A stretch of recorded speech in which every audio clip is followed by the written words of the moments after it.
ஆதியாகமம் அதிகாரம் 5 வசனங்கள் 1 முதல் 32 வரை. ஆதாமின் வம்ச வரலாறு. தேவன் மனுஷனை சிருஷ்டித்த நாளிலே அவனை தேவ சாயலாக உண்டாக்கினார். அவர்களை ஆணும் பெண்ணுமாக சிருஷ்டித்து அவர்களை ஆசீர்வதித்து அவர்களை சிருஷ்டித்த நாளிலே அவர்களுக்கு மனுஷர் என்று பெயரிட்டார். ஆதாம் 130 வயதான போது தன் சாயலாக தன் ரூபத்தின்படியே ஒரு குமாரனை பெற்று அவனுக்கு சேத் என்று பெயரிட்டான். ஆதாம் சேத்தை பெற்ற பின் 800 வருஷம் உயிரோடு இருந்து குமாரரையும் குமாரத்திகளையும் பெற்றான். ஆதாம் உயிரோடு இருந்த நாளெல்லாம் 930 வருஷம். அவன் மரித்தான்.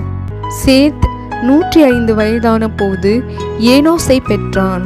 சேத் ஏனோசை பெற்ற பின் 807 வருஷம் உயிரோடு இருந்து குமாரரையும் குமாரத்திகளையும் பெற்றான். சேத்துடைய நாளெல்லாம் 912 வருஷம். அவன் மரித்தான். ஏனோஸ் 90 வயதான போது கேனானை பெற்றான். ஏனோஸ் கேனானை பெற்ற பின் 815 வருஷம் உயிரோடு இருந்து குமாரரையும் குமாரத்திகளையும் பெற்றான். ஏனோசுடைய நாளெல்லாம் 905 வருஷம். அவன் மரித்தான்.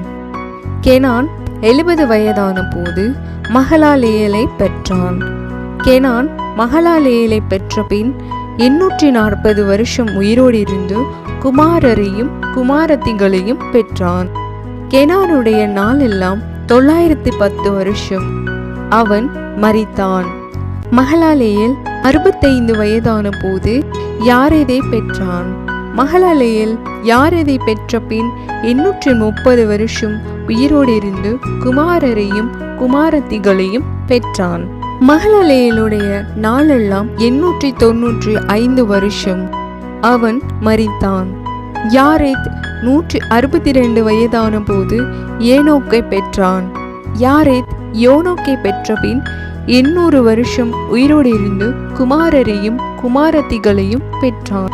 யாரேதுடைய நாளெல்லாம் 962 வருஷம். அவன் மரித்தான். ஏனோக்கு 65 வயதான போது மெத்துசலாவை பெற்றான். ஏனோக்கு மெத்துசலாவை பெற்ற பின் 300 வருஷம் தேவனோடே சஞ்சரித்து கொண்டிருந்து குமாரரையும் குமாரத்திகளையும் பெற்றான். ஏனோக்குடைய நாளெல்லாம் 365 வருஷம். ஏனோக்கு தேவனோடே சஞ்சரித்து கொண்டிருக்கையில் காணப்படாமற் போனான். தேவன் அவனை எடுத்துக்கொண்டார். மெத்துசலா 187 வயதான போது லாமேக்கை பெற்றான். மெத்துசலா லாமேக்கை பெற்ற பின் 782 வருஷம் உயிரோடு இருந்து குமாரரையும் குமாரத்திகளையும் பெற்றான். மெத்துசலாவுடைய நாளெல்லாம் 969 வருஷம். அவன் மரித்தான். லாமேக்கு 182 வயதான போது ஒரு குமாரனை பெற்று, கர்த்தர் சபித்த பூமியிலே நமக்கு உண்டான வேலையிலும் நம்முடைய கைகளின் பிரயாசத்திலும் இவன் நம்மை தேற்றுவான் என்று சொல்லி அவனுக்கு நோவா என்று பெயரிட்டான். லாமேக்கு நோவாவை பெற்ற பின் 595 வருஷம் உயிரோடு இருந்து குமாரரையும் குமாரத்திகளையும் பெற்றான்.